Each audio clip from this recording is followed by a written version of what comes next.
नमस्कार प्रिय विद्यार्थियों, हम कंसाइनमेंट को डिस्कस कर रहे थे। उसी में नेक्स्ट टॉपिक है loss of goods. Sometime there may be certain losses while sending the goods on consignment. जब हम गुड्स को कंसाइनमेंट पर भेजते हैं तो कुछ लॉस हो जाता है। इस लॉस को हम दो प्रकार के लॉस होते हैं उसमें डिवाइड करते हैं। नॉर्मल लॉस सामान्य है जो, और अबनॉर्मल लॉस असामान्य है। Normal loss is that loss which occur due to the natural features of the goods। जो वस्तु की प्राकृतिक गुणों के कारण उसमें कमी आती है वो नॉर्मल लॉस है and can not be avoid. हम उसको अवॉइड नहीं कर सकते। जैसे घी है, ऑयल है, उसका लीक होना, एवोपरेट होना, शॉर्टेज ऑफ फ्लोर, आटा है वो उड़कर थोड़ा बहुत जाएगा, उसको हम डिनाई नहीं कर सकते। फ्रूट है उसमें कमी आएगी, गल सड़ जाएगा। वेजिटेबल है, हैंडलिंग में, वेटिंग में, ड्राइंग में, तो इस प्रकार से उनमें कमी आती है, वो नॉर्मल लॉस होता है, उसको हम अवॉइड नहीं कर सकते। इस प्रकार के लॉस बाउंड है in spite of every possible effort. कितना भी हम एफर्ट कर ले ये लॉस को हम अवॉइड नहीं कर सकते। Since the normal loss form a part of good sent on consignment, उसका पार्ट है, therefore no separate entry is pass for it, इसके लिए कोई से अलग एंट्री नहीं की जाती।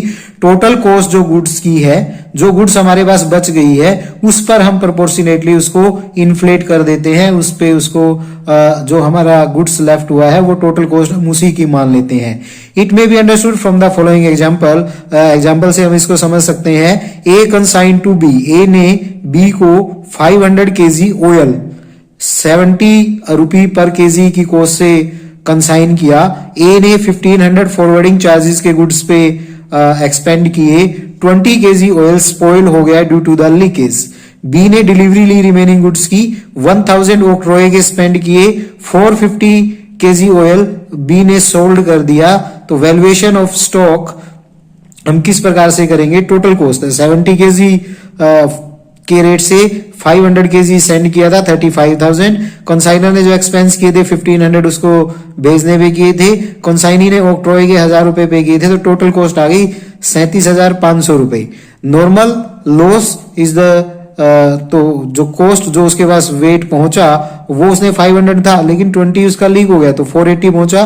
तो ये 37,500 हमारी जो कॉस्ट है वो 480 kg की है। उसी के अकॉर्डिंग हम क्लोजिंग स्टॉक को निकाल लेंगे। टोटल कॉस्ट को जो हमारा नॉर्मल लॉस के बाद वेट बचा है उससे डिवाइड करके जितना हमारा यूनिट्स बिना बिकी बची है उससे मल्टीप्लाई कर देंगे तो हमारा क्लोजिंग स्टॉक आ जाएगा 2343.75।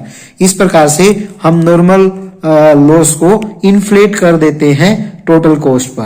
अनदर एग्जांपल से हम समझते हैं। 1200 litre of oil was consigned, 1200 litre oil consign किया गया आर द्वारा एस को 55 रुपीज पर लीटर की रेट से। फॉरवर्डिंग चार्जेस 2400 लगे, आर के द्वारा इनकर किए गए। 5% consignment lost on the measuring and handling, measurement में और हैंडल करने में 5% कंसाइनमेंट का लॉस हो गया। S sold 1100 litre of oil at the rate of 75 पर लीटर। एस ने 1100 लीटर ऑयल 75 रुपए प्रति लीटर की रेट से सेल कर दिया। सेलिंग एक्सपेंस था 5400 जो एस द्वारा इनकर किए गए। एस को 10% सेल पर कमीशन मिलेगा। कंसाइनमेंट अकाउंट बनाना है। तो देखो हम सबसे पहले अनसोल्ड स्टॉक निकाल लेते हैं। तो उसने 1200 लीटर तेल भेजा था और उसमें से 5% लॉस्ट हो गया तो 60 kg लॉस हो गया। तो 1140 kg ऑयल उसके पास पहुंचना चाहिए था, जिसमें से उसने 1100 सेल कर दिया तो उसके पास 40 लीटर तेल बच गया। तो हम क्लोजिंग स्टॉक कैसे निकालेंगे? कॉस्ट है 1200 लीटर की, 55 रुपए की रेट से भेजा 66,000 रुपए। कंसाइनी ने भेजने पे जो खर्चा किया वो है 2400 रुपए, तो टोटल कॉस्ट 68,400 है। तो ये 5% लेस करके वेट में हम होगी। तो वैल्यू ऑफ अनसोल्ड स्टॉक कैसे निकालेंगे? टोटल कॉस्ट है 68,400 और 1200 थी, 5% उसमें नॉर्मल लॉस हो गया तो ये 1140 लीटर की हमारी वैल्यू है। डिवाइड बाय 1140, 40 बचा हुआ है, 40 से मल्टीप्लाई कर देंगे तो वैल्यू ऑफ अनसोल्ड स्टॉक आ जाएगी 2400। अब हम कंसाइनमेंट अकाउंट बनाते हैं। गुड्स सेंड की 1200 लीटर 55 रुपए की रेट से 66,000 रुपए का हो गया। उसने भेजने पे खर्चा किया 2400 रुपए। उसने माल की डिलीवरी ली और 5400 रुपए खर्च किए, 1100 लीटर उसने 75 रुपए लीटर की दर से बेच दिया 82,500 का, उसका कमीशन बना 8250 रुपए 10% की रेट से। स्टॉक अभी हमने कैलकुलेट किया था 2400, जो बच गया वो 2400 है। तो इस प्रकार कंसाइनमेंट का प्रॉफिट आ गया 2850। नेक्स्ट है हमारा abnormal loss. In loss which is not due to the natural feature of goods, वो वस्तु की प्राकृतिक गुणों के कारण नहीं है, is known as abnormal loss. Such as the theft हो गया है, फायर लग गई है,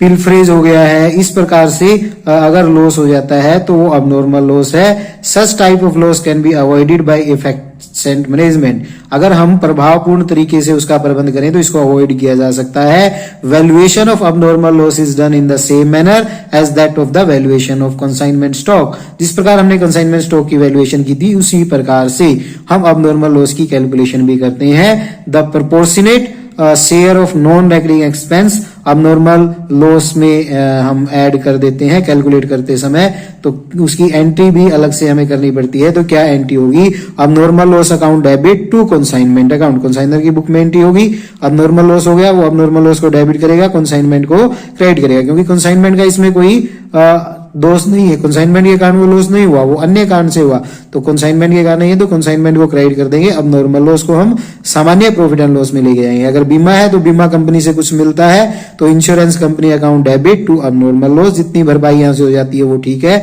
बाकी हम प्रॉफिट एंड लॉस में सामान्य प्रॉफिट एंड लॉस में उसको ट्रांसफर कर देंगे। अगर पूरा पैसा बीमा कंपनी देती है तो प्रॉफिट लॉस में कुछ नहीं जाएगा, बीमा कंपनी कुछ नहीं देती तो सारा का सारा हमारा सामान्य प्रॉफिट एंड लॉस में चला जाएगा। इसको एग्जांपल के माध्यम से समझते हैं, देखते हैं कैसे करेंगे।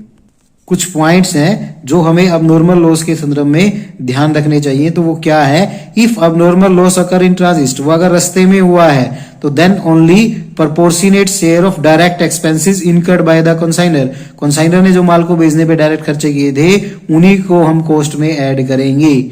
The valuation of normal loss is calculated at the cost price, cost price पे की जाएगी, चाहे माल हमने कॉस्ट पे भेजा था या इनवॉइस प्राइस पे भेजा था, उसकी कैलकुलेशन कॉस्ट प्राइस पर होगी।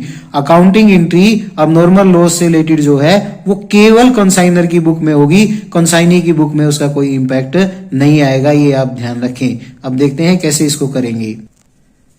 एग्जाम्पल है, डी ने 200 मोबाइल फोन आर को 4500 रुपए प्रति मोबाइल फोन की दर से कंसाइन किए। डी ने 4000 रुपए फॉरवर्डिंग चार्जेस के दिए, 15 मोबाइल रास्ते में डैमेज हो गए, इंश्योरेंस कंपनी ने 35,000 रुपए का क्लेम एक्सेप्ट किया।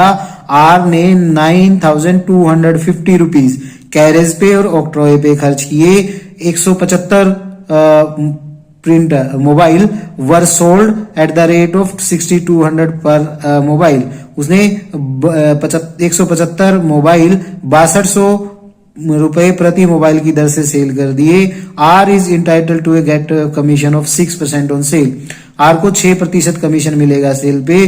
बैलेंस अमाउंट उसने भेज दी, नेसेसरी अकाउंट बनाना है in the book of D, तो दैट मीन्स कंसाइनर के अकाउंट में हमें अकाउंट बनाने हैं। तो सबसे पहले हम अबनॉर्मल लॉस निकालते हैं। डैमेज गुड्स थी 15 मोबाइल डैमेज हुए थे, 4500 एक की कॉस्ट थी, तो 4500 से मल्टीप्लाई करेंगे 67,500।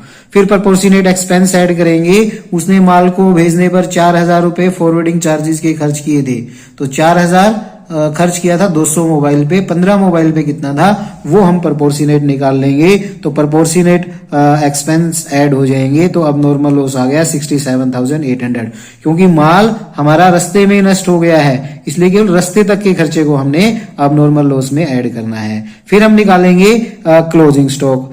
कॉस्ट थी, क्योंकि 10 मोबाइल बच गए, टोटल 200 भेजे थे, 15 नष्ट हो गए, 185 उसके पास पहुंचे थे, 175 उसने सेल कर दिए, तो 10 बचे हुए हैं। 10 अनसोल्ड स्टॉक की, अनस्टॉक मोबाइल की कीमत हो गई 4500 से मल्टीप्लाई करेंगे 45,000। 4000 रुपए उसने खर्च किए थे माल को भेजने पर, प्रोपोर्शनेट 200 से डिवाइड करके 10 से मल्टीप्लाई करके 200।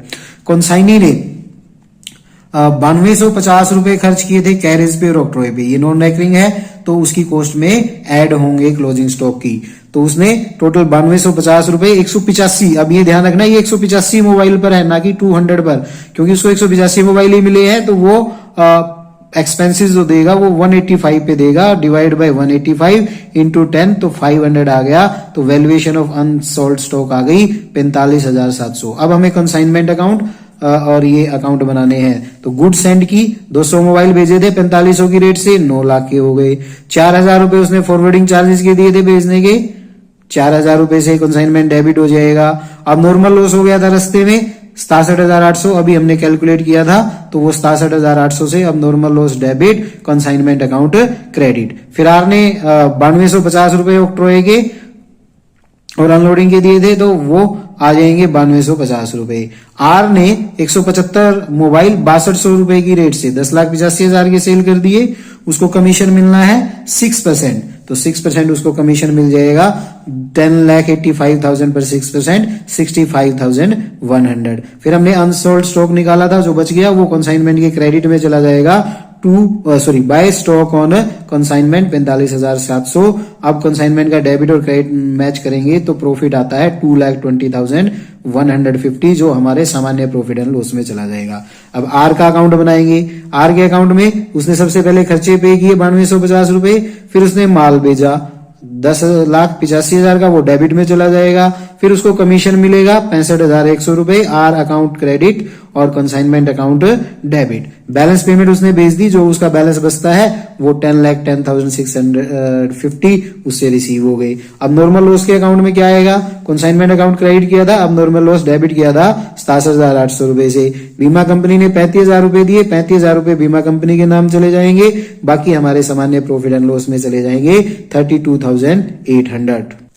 नेक्स्ट देखते हैं, ए कंसाइन 500 बॉक्सेस ऑफ गुड्स। ए ने 500 बॉक्स माल के को 1,000 रुपए प्रति बॉक्स की रेट से भेजे। ए ने भाड़े के 9,000, इंश्योरेंस के 3500 रुपए और 5,000 रुपए पैकिंग के खर्च किए। तो 9 और 3 12 और 5 17,500 रुपए उसने खर्च किए माल को भेजने पर। 40 बॉक्स डैमेज हो गए रास्ते में डैमेज हुए हैं, तो 17,500 प्लस उसकी कॉस्ट ऐड हो जाएगी। 17,500 में से प्रोपोर्शनेट 40 बॉक्सेस का अब नॉर्मल लॉस में ऐड हो जाएगा। इंश्योरेंस कंपनी ने 17,000 रुपए क्लेम दिया, के ने डिलीवरी ले ली और 9200 रुपए ऑक्ट्रोए के खर्च की। क्लोजिंग स्टॉक में ये ऐड होंगे, तो ये 500 बॉक्स भेजे थे, 40 डैमेज हो गए, तो जो उसने 9200 रुपए दिए हैं, 9,200 रुपीज दिए हैं, वो 460 बॉक्सेस पर है, तो ये क्लोजिंग स्टॉक में ऐड हो जाएगा। अब नॉर्मल में नहीं होगा, क्योंकि माल के डैमेज होने के बाद का खर्चा है। के ने रिपोर्ट किया कि उसने 350 बॉक्सेस 1200 पर बॉक्स की रेट से सेल कर दिए, जिसमें से 100 बॉक्स उसने डी को उधार पर सेल किए। डी से केवल 85,000 रुपए ही रिसीव हो पाए हैं। उसका सेलिंग का खर्चा 3700 रुपए हुआ के का, बाकी पैसे उसने अपने सभी खर्चे और कमीशन 10% ग्रोस सेल पर काटने के बाद भेज दिया। नेसेसरी अकाउंट बनाने हैं in the book of both the party, दोनों पार्टीज की बुक में अकाउंट बनाने हैं। तो पहले हम अब नॉर्मल लॉस की कैलकुलेशन कर लेते हैं। 40 बॉक्स डैमेज हुए, 1000 रुपए का एक बॉक्स था, तो 40,000 हो गया। उसने भेजने पर 17,500 रुपए खर्च किए थे 500 बॉक्सेस पर। 40 बॉक्स की प्रोपोर्शनेट एक्सपेंस आ गया 1400, तो हमारा अब नॉर्मल लॉस हो गया 41,400। 500 बॉक्स भेजे थे, 40 डैमेज हो गए, 350 सेल कर दिए, तो 110 बॉक्सेस अनसोल्ड हैं। अब उसकी कीमत निकालेंगे। अनसोल्ड बॉक्सेस की कीमत 110 बॉक्स थे, 1,000 रुपए का एक था, तो 1,10,000 रुपए हो गई। 17,500 रुपए उसने 500 बॉक्सेस पर खर्च किए थे, 110 बॉक्सेस पर कितने हो गए 3850। कंसाइनी ने 9200 रुपए खर्च किए थे ऑक्ट्रोए पे, तो ये 9200 रुपए जो खर्च किए थे उसने ऑक्ट्रोए के, ये अब नॉर्मल लॉस के बाद किए थे। तो अब नॉर्मल लॉस के बाद हमारा स्टॉक बचता है 460, तो 9200 रुपए थे जो वो 460 बॉक्सेस पर थे। 110 बॉक्स पर प्रोपोर्शनेट निकाल लेंगे, 2200 आ जाएगा, तो हमारा अनसोल्ड स्टॉक आ गया। तीनों को ऐड कर देंगे 1,16,050 रुपीज। यहां पर डेल क्रेडिट कमीशन नहीं दिया गया है और बेड डेट्स दिए गए हैं, तो वो बेड डेट्स कंसाइनर द्वारा वहन किए जाएंगे, तो कंसाइनर की बुक में इसकी एंट्री होगी। तो देखते हैं कैसे करेंगे। पहले है कंसाइनमेंट अकाउंट। उसने गुड्स भेजी 500 बॉक्स 1000 रुपए की रेट से, 5,000 रुपए के हो गए। भेजने पर उसने खर्चा किया 9,000, 3,500 और 5,000, 500 रुपए उसने खर्च कर दिए, तो consignment account debit to cash account 17,500 रुपए। उसके बाद 40 बॉक्स डैमेज हो गए, अब नॉर्मल लॉस हो गया, तो एंट्री होगी अब normal loss to consignment account. 40 box की अभी हमने कीमत निकाली थी 41,400 रुपए, ये कंसाइनमेंट के क्रेडिट में चले जाएंगे।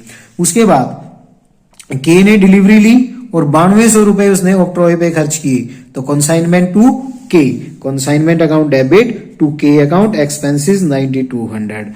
उसके बाद के ने रिपोर्ट किया कि उसने 350 बॉक्स 1200 की रेट से बेच दिए, जिसमें से 1000 बॉक्सेस उसने डी को बेचे थे उधार पर, तो के डेबिट हो जाएगा 350 बॉक्सेस 1200 की रेट से, जिसमें से क्रेडिट थे 100 बॉक्स 1200 के 1,20,000 के, और कैश थे 250 बॉक्स 1200 की रेट से 3 लाख के, तो टोटल सेल हो गई 4,20,000। उसको डी से उसको कोई पैसा, डी से उसको 85,000 मिले, लेने थे 120, 85 मिले, तो 35,000 का लॉस हो गया। ये लॉस क्योंकि डेल क्रेडिट कमीशन नहीं है तो कंसाइनर बियर करेगा, कंसाइनर है तो एक ही बुक में एंट्री हो जाएगी कंसाइनमेंट अकाउंट डेबिट टू के, तो एंट्री हो जाएगी कंसाइनमेंट अकाउंट डेबिट टू के बैड डेट्स 35,000। उसके बाद डी ने सेलिंग का खर्चा किया 3700, तो कंसाइनमेंट अकाउंट डेबिट, सॉरी के ने खर्चा किया 3700, तो कंसाइनमेंट अकाउंट डेबिट टू के 3700। फिर उसको 10% कमीशन मिलना है ग्रोस सेल पे, तो सेल थी उसकी 4,20,000 की, तो कमीशन मिलेगा कंसाइनमेंट अकाउंट डेबिट टू के 42,000।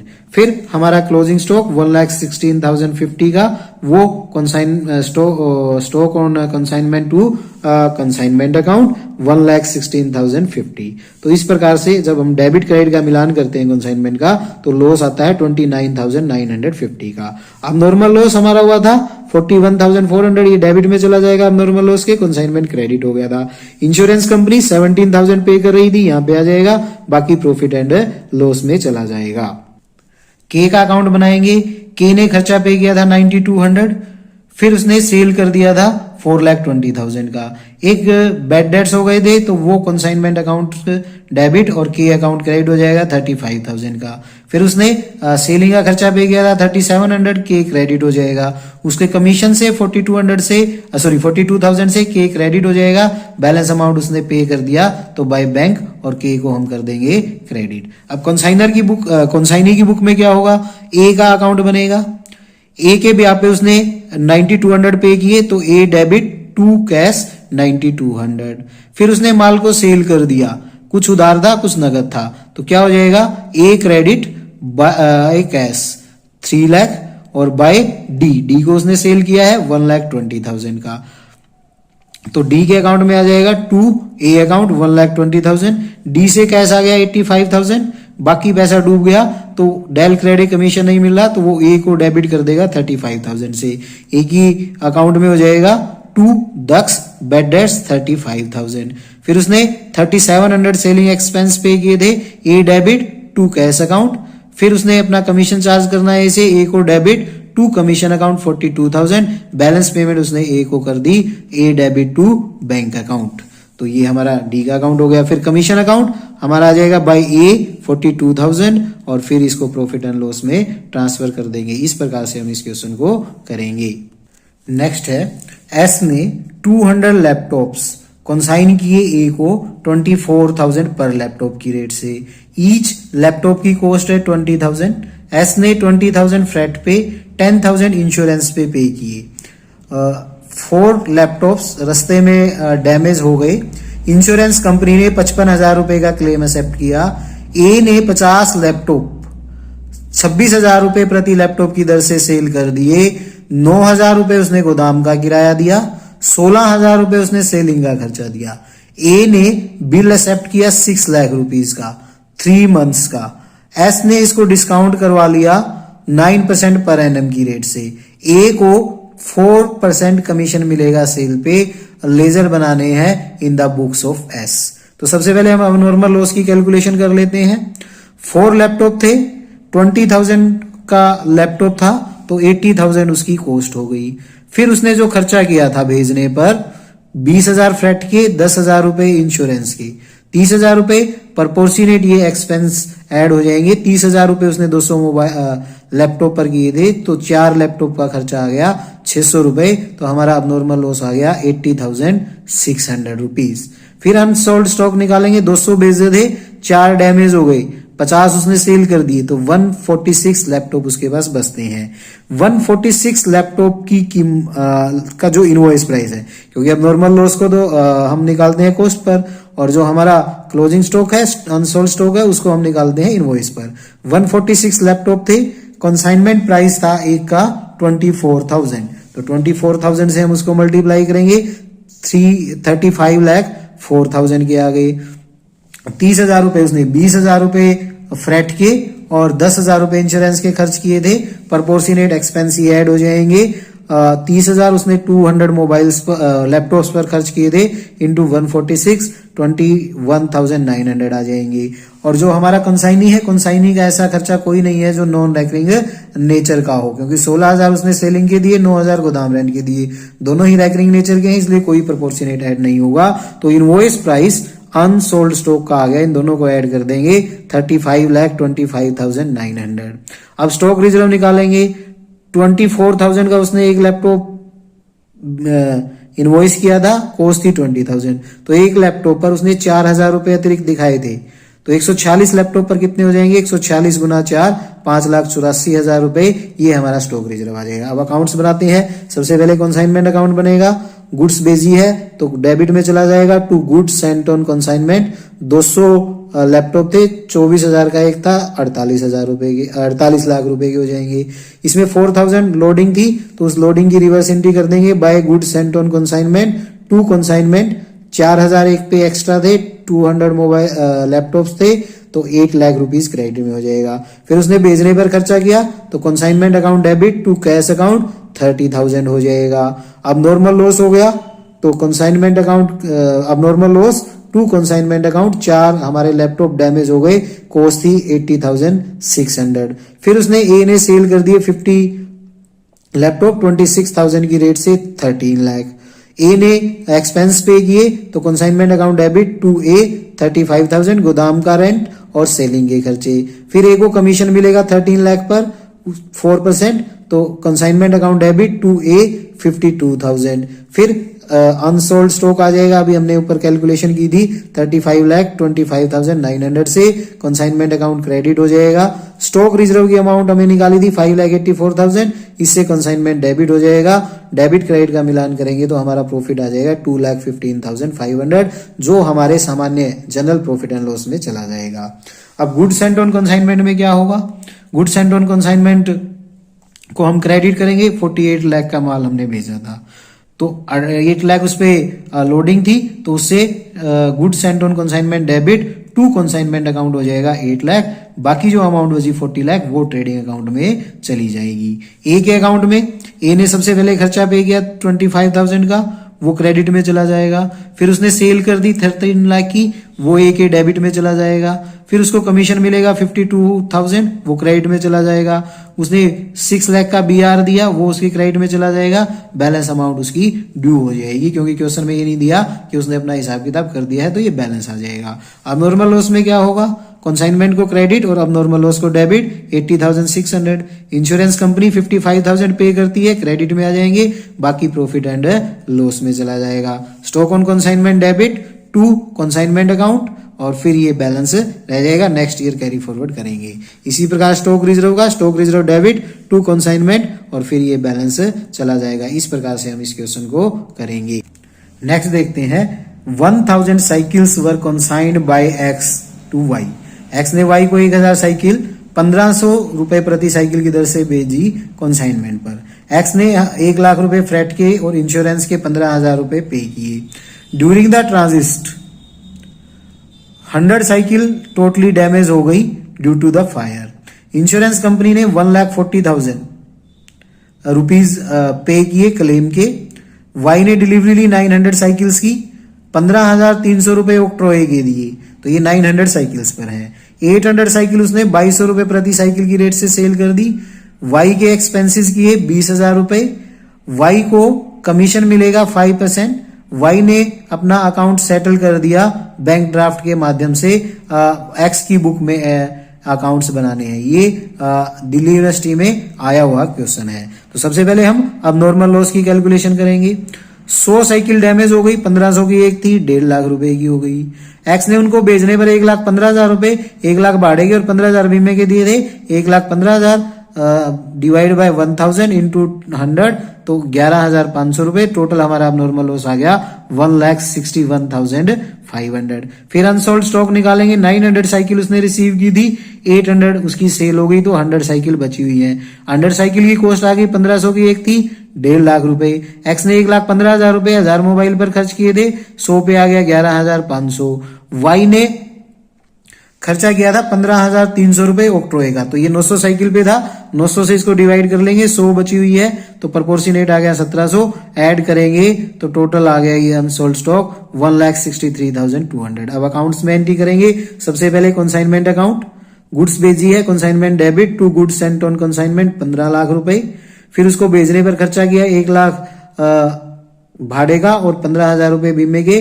तो consignment account debit to bank account 1,15,000। 100 cycle अब नॉर्मल लॉस हो गया तो अब normal loss to consignment account 100 cycles 1,61,500। कैसे आए अब नॉर्मल लॉस, अभी हमने ऊपर कैलकुलेशन की थी। फिर वाई ने डिलीवरी ली, ऑक्ट्रॉय के खर्चा किया तो consignment account debit to Y 15,300 रुपए। वाई ने सेल कर दिया तो Y debit to consignment 800 cycle 2200 रुपए की रेट से बेच दी 17,60,000 रुपए की। फिर वाई का सेलिंग का खर्चा आया, consignment account debit to Y 20,000 रुपए। फिर वाई को कमीशन देना है, consignment account debit to Y 17,60,000 रुपए पर उसका 5% कमीशन हम निकाल लेंगे तो वो कमीशन आ जाएगा 88,000। फिर अनसोल्ड स्टॉक अभी हमने निकाला तो एंट्री हो जाएगी stock on consignment to consignment account 1,63,200। अब डेबिट और क्रेडिट का मिलान करेंगे तो प्रॉफिट आएगा, वो हमारा जनरल प्रॉफिट एंड लॉस में चला जाएगा 3,46,400। वाई का अकाउंट, वाई ने सबसे पहले ऑक्ट्रोए पे किया था तो ऑक्ट्रोए पे किया था तो क्रेडिट हो जाएगा 15,300 रुपए से। फिर उसने सेलिंग के खर्चे पे किए थे 20,000 से क्रेडिट हो जाएगा। उसने गुड सेल की थी 17,60,000 से, वो डेबिट हो जाएगा। उसके कमीशन से वो क्रेडिट हो जाएगा 88,000 से। बैलेंस अमाउंट उससे मिल गया बैंक से तो वो क्रेडिट हो जाएगा। स्टॉक ऑन कंसाइनमेंट अकाउंट में क्या आएगा, consignment account debit to good sent on consignment 15 lakh. फिर इसको ट्रेडिंग अकाउंट में हम ट्रांसफर कर देंगे। Stock on consignment debit to consignment और फिर ये बैलेंस कैरी फॉरवर्ड हो जाएगा। ये अब normal loss debit to consignment account 1,61,500। बीमा कंपनी से 1,40,000 मिलते हैं तो अब नॉर्मल लॉस अकाउंट क्रेडिट हो जाएगा। बाकी सामान्य प्रॉफिट एंड लॉस में चला जाएगा 21,500। इस प्रकार से हमने अब नॉर्मल लॉस को करना है। Thank you very much.